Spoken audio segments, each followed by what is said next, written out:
Are there any left? There may be one. It's 285 divine orbs. The market is crazy right now, and the build— Shut up and take my money! I wanted to make a follow-up video on my attribute stacking gemling build guide, since it's only fair that I go over how I've been making currency for a build that has only gotten more popular and more expensive. I've had a relatively busy week at work, so you can imagine my disappointment when I log in and both the item that I want and divines have doubled in price over the last week. I've since then channeled my lack of motivation towards a disastrous attempt to climb in TFT. Hello there. But I'm back this weekend in full force to farm for the Adorn that I want for the build. So if you want another build update, please make sure to like and subscribe. As someone who is not a full-time content creator, works full-time, and enjoys spending time with his wife, I want to go over my currency making strategy, as well as tips and tools that I use to make the most out of an average player's limited time. There's no doubt that quantity breach tablet farming is one of the best currency farms in the game right now, and while it might get outpaced by crafting or hideout warrioring, I prefer to make currency actually playing the game.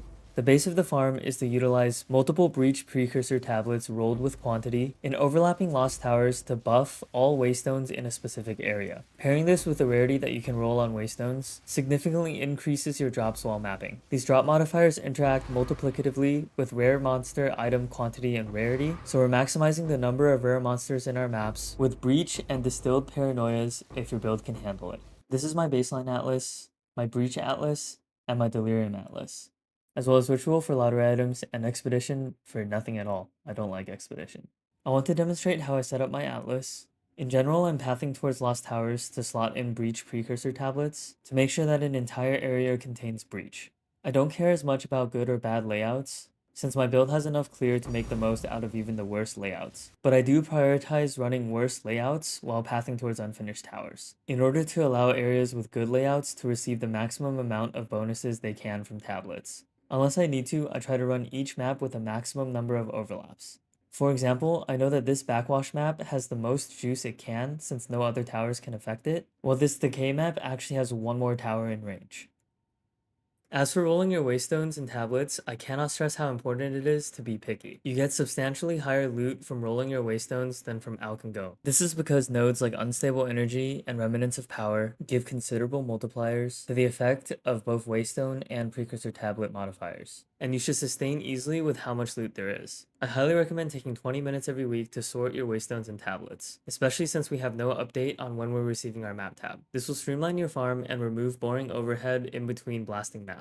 As you can see, I've separated out my waystones into rolled and unrolled. The modifier that I'm looking for is increased rarity, while avoiding increased gold since it reduces the amount of loot in your map. For unrolled waystones, I start by making all my waystones rare. This means transmute augment regaling or alchemy orbing. Keep in mind that items that you can use a currency item on will be highlighted. Then I search for gold and remove all waystones to vendor, and I search for rarity and move all waystones to the rolled section of my tab. I then vendor the rest of my waystones for additional gold. Waystones that I pick out to run, I always exalt slam until it's 6 modded, in order to take advantage of the grueling journey notable. This does give your waystones a chance to brick, so if you hit increased gold with your exalt slam, then I recommend corrupting the waystone for a chance at a 6 suffix map. This increases waystone drop chance, which directly correlates to the number of fragments dropped by Citadel bosses, which I also run. I also save high delirium maps since I can run those in lost towers. For precursor tablets, I roll for quantity. Since they can only be magic, all you have to do is transmute and augment. And keep in mind you can 3-to-1 reforge tablets that don't roll quant. I always use breach precursor tablets, unless all maps in radius have breach. In that case, I use an irradiated tablet. You can sell the remaining quantity tablets to people running other league mechanics. For liquidating my loot, I like to use my currency exchange as much as possible. I convert breach stones, simulacrums, and other currency to divines as often as I can, especially with divines on the rise.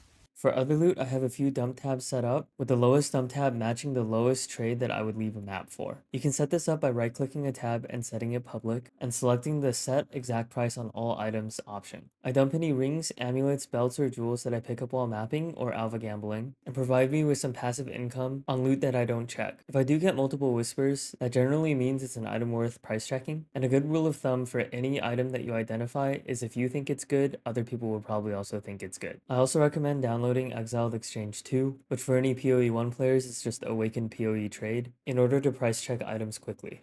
If you're interested in what mods can roll on certain items, I would recommend checking out POE2 and Craft of Exile. Overall, farming is a time sink, and the amount of currency you earn is based on how efficiently you can run waystones. Pairing a fast and powerful build like ours with efficient map sorting and running will directly increase your divines per hour. Other than that, I might also look into running simulacrums, since those are pretty cheap now, due to a new Lost Towers simulacrum splinter farm, which I have not tried yet, but the build is more than strong enough to clear T4 simulacrums. Either way, I'll have an adorned version of the tree out by the next video, so I'll see you guys in the next one.